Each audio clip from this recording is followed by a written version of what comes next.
Uy! Wait lang. Paano to? May nakasulat? Sa ganitong blade style, up to date, wala nang gumagawa. Once in a lifetime or parang mga once in a blue moon na talagang dadaan sa shop mo na tapos kung meron mong markings dito, kung triangle, Katipunan ka yun niya. nakatipunan na yun. Parang Luzon, Matulis. Espada ito ng First Republic. pang-apat pa lang to na nakikita kong ganito. How sure are we nakatipunan blade ito? Ang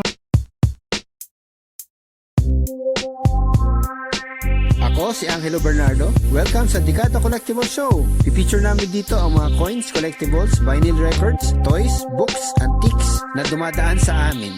At mag-interview din kami ng mga collectors and dealers. Siyempre, hindi mawawala ang ating mga picks at mga pasyal na may kinalaman sa collectibles. Tara, kwentuhan tayo.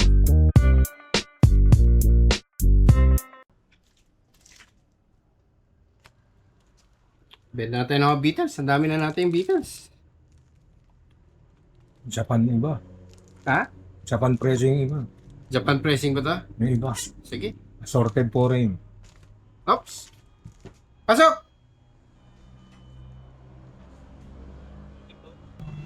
Sige, tuloy kayo. Sige po.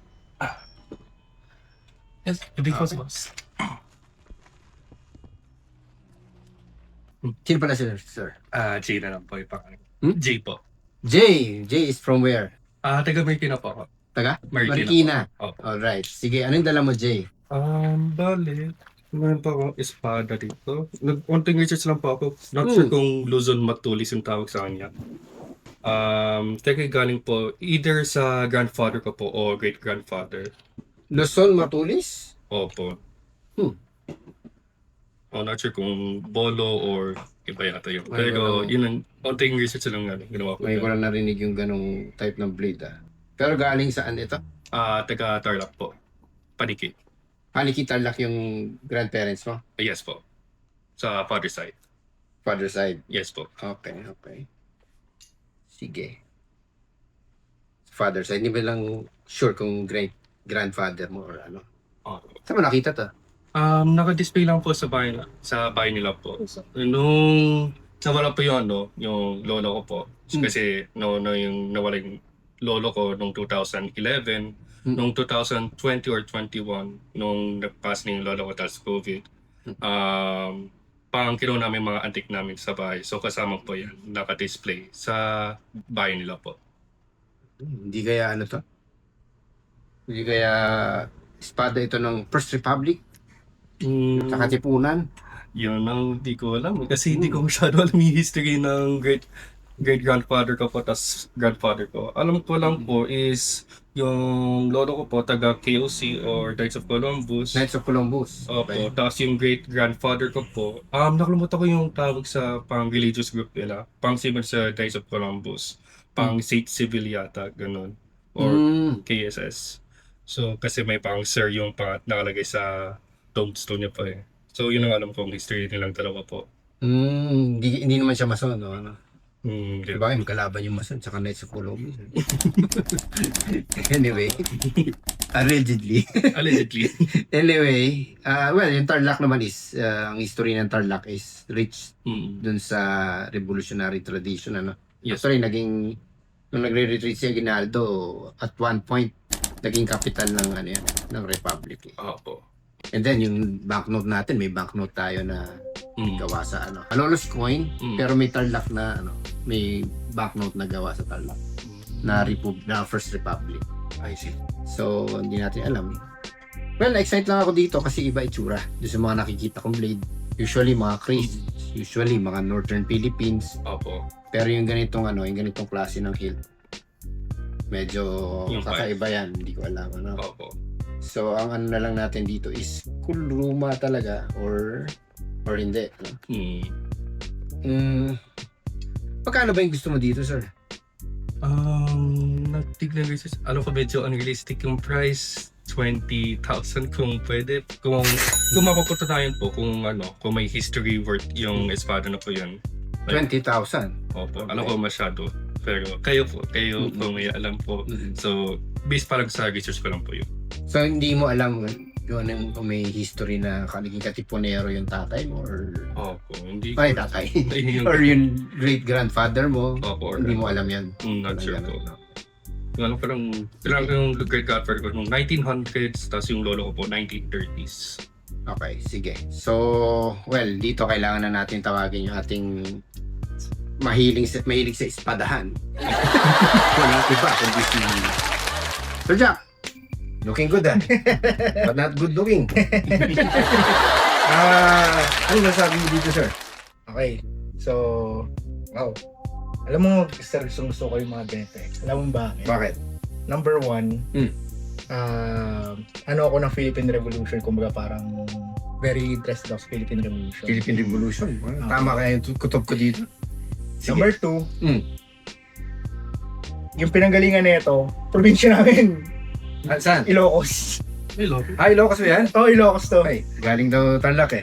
Okay. Napala yung... Itarlac. Opo. Well, daming Ilocano ron eh. Ay, grabe yan. Kaya pala Okay, nag-ilonggoy pala yung tatay ko. Okay po. Yes. Okay. So, Ilocano rin yung tatay mo? Oo, parang inulong kong Ilocos. So, basta madami talaga lingwahe po dun sa Tarlac, no? ang daming Ilocano doon actually. Mm. In fact, parang merong place sa Tarlac, di ko lang maalala kung saan. Pag pumunta ka doon, pag Tagalog yung salita nila, pero pag yung nagsasalita, parang, sabi ko, nasa Ilocos ba ako? Bakit? Yung Yung punto, yung, Ay, punto. yung punto pag nagsasalita, parang, nasa La Union ba ako? Mm. So, Okay. yun. So, northern, ano pala to? Ilocos pala to. Oo, Ilocos to.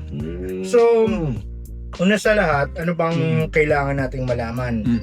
Ano ba to? Weapon ba to? Farm tool. Mm. Okay? Mm. So, number one, judging from the weight, hindi to farm tool Okay. Pang ano to? Pang-away to. Makaway talaga. Oo.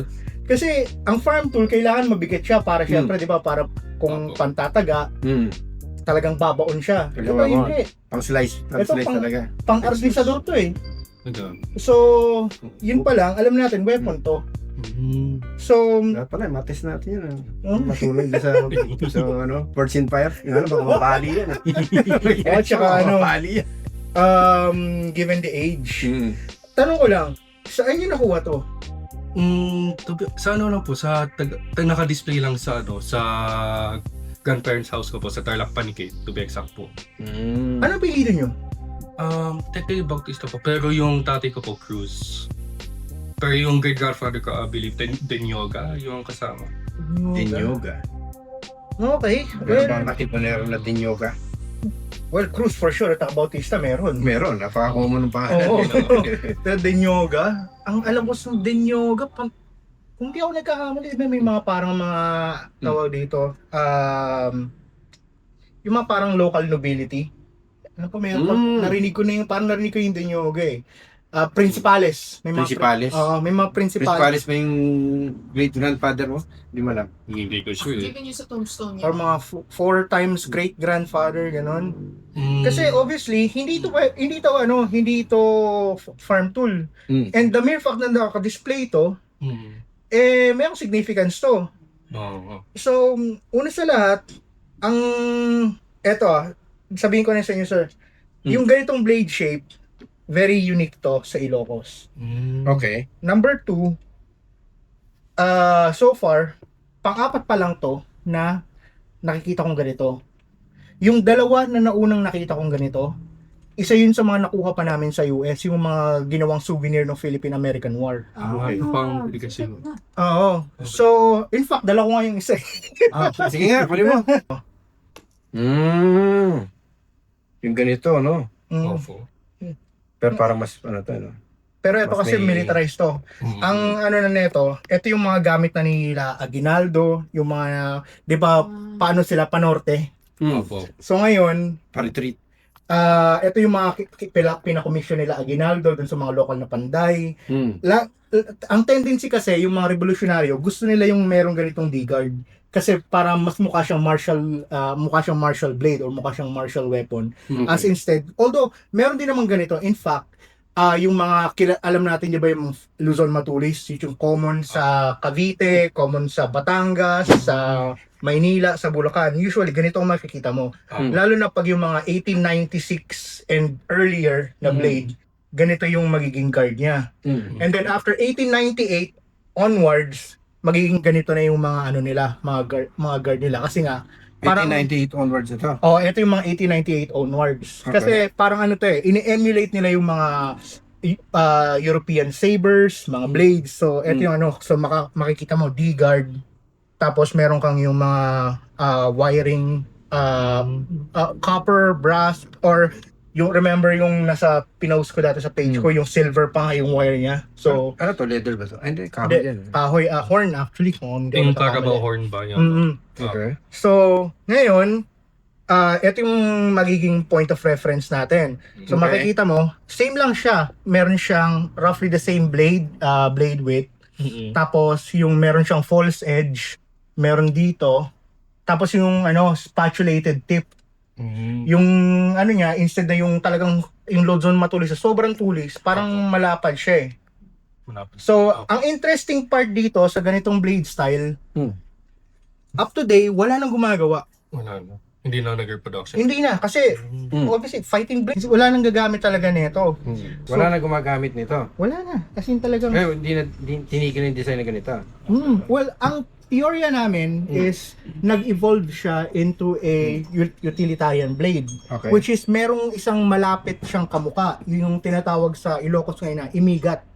Yung imigat naman, mula dito, similar, pagdating dito, medyo pakurba na siya, pero spatulated pa rin yung tip. Yun nga lang malapad na, kasi nga, utilitarian tool na siya eh. Hindi na siya fighting blade. Ito, fighting blade pa to. Kaya kung yung weight nito, very similar dito. So, ayun. Basically the same. Mas malapad nga lang ng konting sa'yo. Eh, bakit ito may nakalagay steel? Kasi ito British imported na steel. Oh. So, Okay. Pero gawa dito. dito to gawa. Kasi very unique to eh. Remember, yung British Empire by then, di ba, industrial na sila, industrial machine sila, yung Industrial Revolution, panay ang export nila ng kung ano-ano, bakal in particular. Okay. So eto, steel bar to, na galing sa Britain, tapos ginawang bolo. So, yun yung interesting dito. Pero, going back to dito sa specimen na ito, 100% sure ako, Philippine Revolution to. Or 100% sure ka? 100% sure. Or maybe even earlier. Wow. Kasi dahil dito pa lang eh. Okay. So, ang ano pa dyan, ito kasi, alam natin British imported steel na to. So, wala na yung, before kasi, meron yung mga tinatawag na, remember yung sa Chris? Yung pag nililinis natin, ang gaganda ng mga pattern. Yung folded steel. Oo. Believe it or not, yung mga itak natin noon, ganun din. Talaga? Oo, pero ito kasi, itong 1819 onwards, kasi common na yung talagang steel from Britain, US, or wherever. So, by 1898, parang wala na masyadong ganun. Pero yung mga earlier blades, ang dami pa. So, eto, maari na ganun. Pero hindi natin malaman kasi ang kapal ng kalawang niya. Okay. And considering na exposure sa Philippine weather, parang ganito. Ano pa pang sample? Dami mo sample Hindi ka ba illegal possession of of deadly weapon kapag biyahe?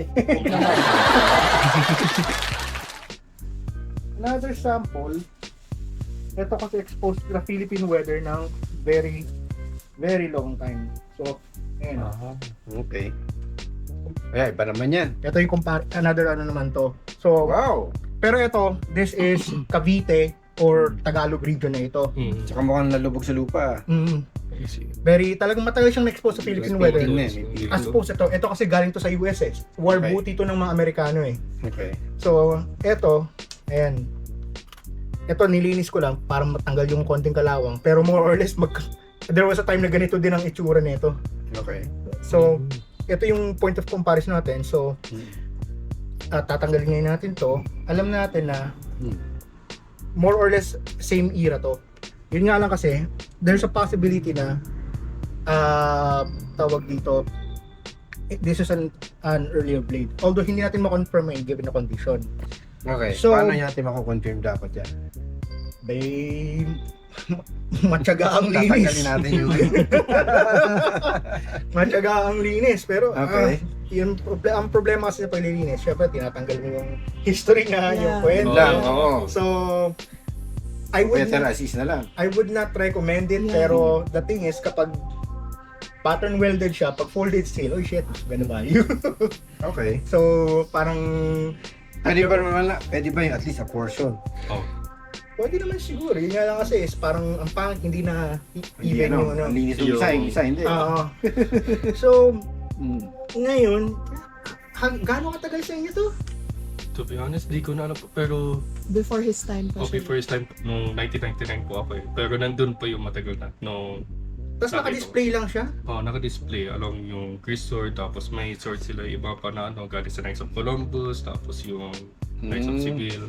Okay. So, interesting kasi totoo lang, very rare sa Pilipinas na may lumilitaw pang ganito. Kasi kahit ako, mga siguro limang tao kami, tapos kami yung nagbabalik ng mga blades dito sa Pilipinas from the US, yung mga Binibili nyo, mga Mm. warbuti.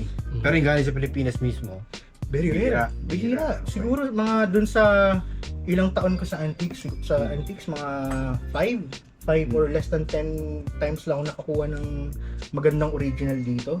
Tapos yung iba sa sobrang kalawang nangalahati na yung blade. Okay. So, eto okay pa to, buo pa to.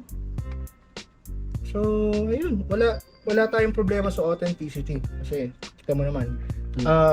Yun, Ilocos, tapos ano pa ba? Wala na, more or less yun na yun. Wala tayong problema sa authenticity nito. Okay. Tapos meron pa tong Ricasso na to, common din to for the period. Okay, so tatanungin ulit kita. How sure are we nakatipunan blade ito? Ang ano dyan, ang basis natin, number 1 is yung blade typology. Number Okay. 2 is yung titingnan natin yung mga fitting. So far, it checks out. Yung ganitong fitting katipunan ito. Oo, etong Okay. ganito. Or Okay. not really used by the Katipunan, but of the era. The era. Of the era. So, ito, yung palang blade shape natin, yung typology natin, Okay. tugma kaagad. Okay. Etong D-guard or S-guard, parehas yan. Tapos, eto, ilang beses na ako nakakita ng ganitong handle eh. Okay. In fact, siguro meron pa ako nabentahan sa someone from Mindanao, yung tawag niya, yung sungot hipon. Pero sungot hipon yung blade niya, pero exact same handle. So, ano to, no questions asked na talagang from the period to. Maybe 1890s, maybe earlier. 1890s or earlier. Wow. Oo. Okay, so ang period yung sigurado ka. Yung period ang sigurado. Pero yung whether or not ginamit sa Katipunan, depende na rin siguro dun sa provenance. Depende dun kung kanino galing, kung ma-establish natin na Katipunero. Katipunero yung ano mo. Katipunero yung great grandfather. 2 times great-grandfather. Sige. So, yun. Okay. Tawag dito, maganda siguro kung ma-research mo. Sigurado kayo bibenta mo kasi family heirloom to. Opo, okay lang po sa kasi nakatambak lang eh. So, It's either tikip niya o itatapon nila. Okay. kasi technically po, Tapon nyo na lang, tapos ako pupulot. kasi technically yung story po, parang ayaw nila kunin yan kasi of course, saan po lalagay daw, sabi ng parents ko po, parang sige, ako na pukuha nito kasi sa akin naman, parang mukhang valuable kasi at the same time, parang, parang may feeling na, Piece of history siya. piece of history po So, talaga siya.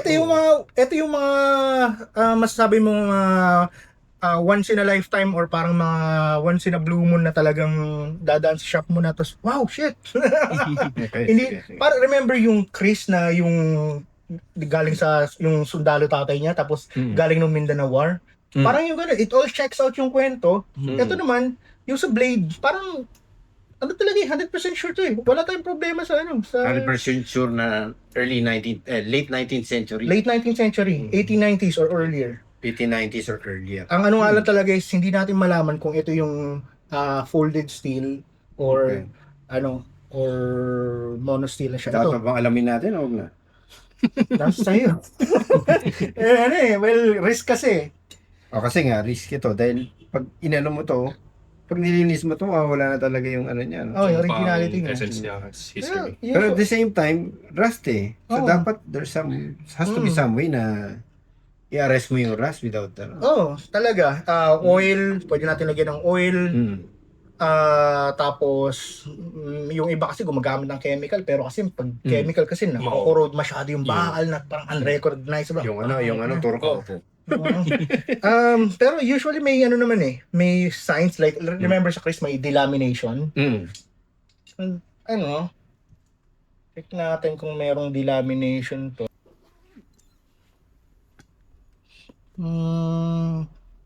Uy! Wait lang.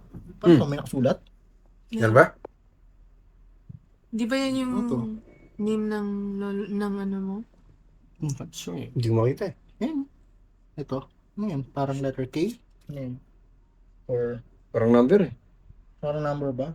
Parang Parang ang ganda linisin Pamakita agad kung may history ka talaga. Dito pa. Ang ganda yan. May nakaukit na pangalan dyan somewhere. Tapos magulat tayo, 1945 pala, no? Patay. Patay, wala. Less value. Maitim yung maitim yung underlying yata. Siguro maganda linisin natin Kasi hindi natin alam kung, pero alam natin yung shape niya of the period. Pero hindi natin alam, mali natin, baka gawa pala later. So, ito yung parang, dito ako nagtataka no? Sa kabila kaya? Baka mayroong, kasi minsan may nilalagay sa'yo, lalo yung mga kano. Ang ginagawa nila, di ba, pag may war booty sila, nilalagyan nila, inuukita nila, parang yung sa sample na nakita ko, Manila Bay, 1898. Ganun. O kaya lalagyan nila, yung unit nung nakakuha, parang first US volunteers, etc. ganyan. So, Talino din siya. parang ganda. Na-curious ako dito bigla. Wala siyang sign ng delamination, pero parang mukhang may markings Pero baka sa gitna yung marking. Maaari. Ngayon kung halimbawa, 1945 onwards to na manufacture, makikita natin dyan, Philippines, 1945. So, ang tanong kanina, bakit hindi na ginagawa yung ganitong design niya? Bakit hindi na ginagawa? Kasi number one, ano to fighting blade to, hindi to agricultural tool. Okay. So, bakit ka gagawa ng ganito, kung pwede ka namang gumamit ng something more utilitarian. Kasi, remember, fighting blade, kapag ginamit mo to sa field, hindi ganun kagandang ano na ito yung ipang tatabas mo ng, pang sisibak mo ng kahoy. Hindi, masisira to. Or magbe-bend. Kasi, ano to hindi naman to ganun kakapal Baka bali mo. Diba, nabe-bend ko pa nga siya So, hindi to agricultural tool. Okay. So, hindi na talaga sila gagawa ng ganito kasi basically wala nang purpose to unless na lang may collector somewhere, gawin mo naman ako ng something na gawa nung something na ginamit ang lolo ko back in the day. So, yung mga ganun, special order. Pero yung on a large scale, wala nang gumagawa na ito. Okay. Tapos, yun nga, gaya ng sabi ko kanina, I believe na ito nag-evolve na into something utilitarian. Yun yung imigat na blade from Ilocos. Tsaka baka bawal na rin nun gumawa ng ganyan design. Not necessarily bawal, it's just na parang hindi na siya practical gawin. Okay. So commercially, hindi na rin viable Hindi na. gumawa niya. Tsaka gumagawa ng itak ngayon. Pero natandaan mo yung Sian Capitan. Oh yeah. Di ba hanggang ngayon ginagawa pa yun? Pero bakit yun, may continuity? Yun naman kasi, it's more of a souvenir piece. Ganun ba? Kasi ang ganda niya, di ba? Yung merong yung merong ulo ng ni Antonio Luna yun. which is Which is not true, di ba? not true. Okay. Kasi kung parang base kay Antonio Luna yun, ibig sabihin, yung ganong klaseng design is parang later na, after 1899, nung namatay na siya. Yung namatay So, na. malabong magamit na yun sa himagsikan. Okay. So, although, we know for a fact na merong mga earlier samples na merong ulungan ng tao, pero hindi si Antonio Luna. Okay. Usually, parang yung itsura niya is yung mukha siyang prile, tapos nilalagyan nila ng tali sa leeg, parang sinusumpa nila yung mga prile. Ganon. Oh, Okay, yun. okay. So, ayun, Anyway. wala nang gumagawa nito eh. Yun. Okay. Sige, ang tanong, mga magkano yung mga ganyan yan? Yun ang magandang tanong. Magandang tanong. Mm. So, in terms of blade shape, wala tayong problema eh. Mm. Okay, alam natin na tawag dito, of the period to, magkakatalo na lang yan kung merong markings na mag-prove otherwise. For example, yung sinabi ko, Philippines, 1945. Okay. Once may nakita kang nakalagay dyan na Philippines, Maybe. X na yan. Kasi remember, Philippines is an English term. Yeah. Okay. Kung ang mga nakita kong period blades na meron talagang indication na nakalagay na Philippines is hindi nila ginagamit ang Philippines. Pilipinas. Las Islas Filipinas. Okay. Yun ang nilalagay na. Kaya minsan makikita ka, Valiente Filipinas. Mm. Yun yung mga original. Yung Okay. Pilipinas niya, F. F. Diba? Filipino. Pilipinas. Yun, Filipinas.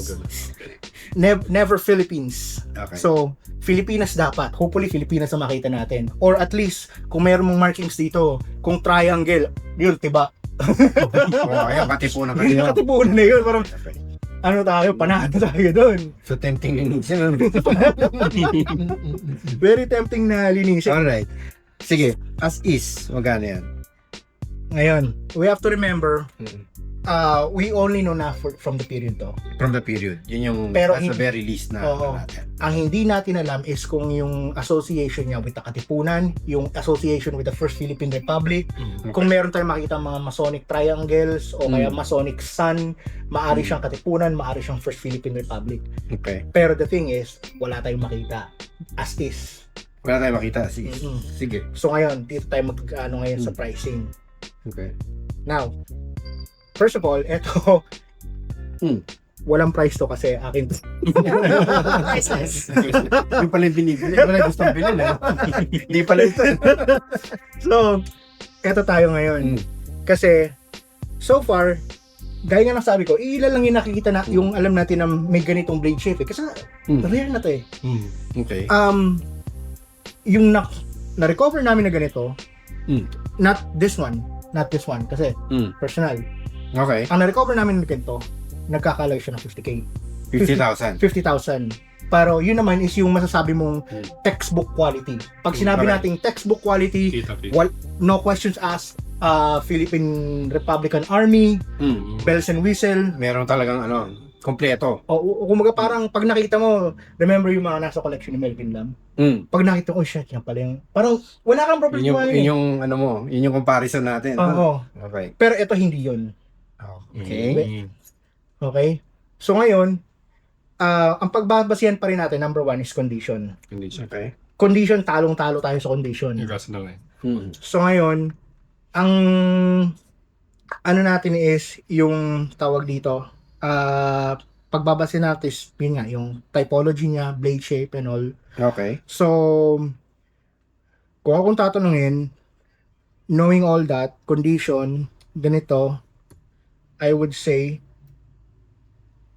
and thinking na compared to nung we were doing this 10 years ago, mas nagmahal na siya, Okay. sabihin na natin na maglalaro ka ng Pero ba yung isa? magsisimula ka ng 20,000 onwards. Ayos. Pero, sir, warning lang hard sell to. 50-50. Hard sell. Oo. Kasi number one, Hmm. wala pa masyado ang nakakaalam sa mga Philippine Revolutionary Blades. Okay. Ang alam lang natin Philippine Revolutionary Blades is yung mga nasa collection ni Melvin Lam, which is very well known. I think yung National Museum meron. Mm. Sa US makakita ka ng ganito. Pero the Okay. thing is, ang problema sa US is parang US yun eh. Mm. Iba yung market ng US, iba ang market dito. Okay. So, considering na mahal pa, mura noon, mahal ngayon, so magsisimula na ng 20K. And then, Selling. pataas na yun. Pero hard sell. Hard sell. Ngayon, although, makakano ka naman kung gusto mo isugal sa auction, as I know sa auction, merong iba pwedeng mag 100, 200, depende na sa auction. Or pag nilagay mo tapos hindi nabenta, panalo pang ano. Oo. Oh, hindi naman nabenta sa auction yan eh. Oo. Ganun. Remember si Sir Arman, 'di ba? Yung mga nagbenta niyan na natin, 'di ba? So, pero yun nga, hindi kasi siya ganun kaganda yung ano niya, condition niya. Although it's an honest talagang blade from that period. Kasi Okay. nakikita yung blade shape niya. Ito yung tinatawag dito yung Picasso to eh. Ano ba yung kaso pa ba? Tawag dito, ito yung parang tawag dito, design to, more of a design dito sa blade. Parang isang moro na ano, di ba? Yung mga Chris. Yung mga Chris Well, Rock. parang ganun pero not necessarily. Yeah, 'di ba yung sa mga knife, hindi naman yun matalim all the way. Meron ding ano. Oo, parang may ganun din dito. Pero nakikita ko to mostly sa mga ano sa from the period yung may ganitong shape.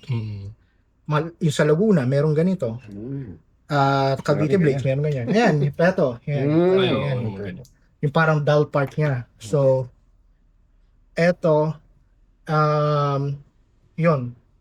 Talagang, I'm sure na period to. Okay. Yun lang talaga is, yung pricing niya talaga. Okay. Maraming salamat. Thank you po. Okay. So narinig mo yung ating antique arms and armor specialist na si Jack. Yun na po. Mas natuto pa ako sa history kaysa sa ano, nung high school pa. Well, marami talagang ano, ako hindi na ako mahilig sa history nung high school pa ako. Tulog ako din eh. Nahilig lang ako na nag-collecta na ako ng coins. Yun na. Pero yan, sir, given all the things na, all the new inputs na meron tayo, magkano ngayon yan?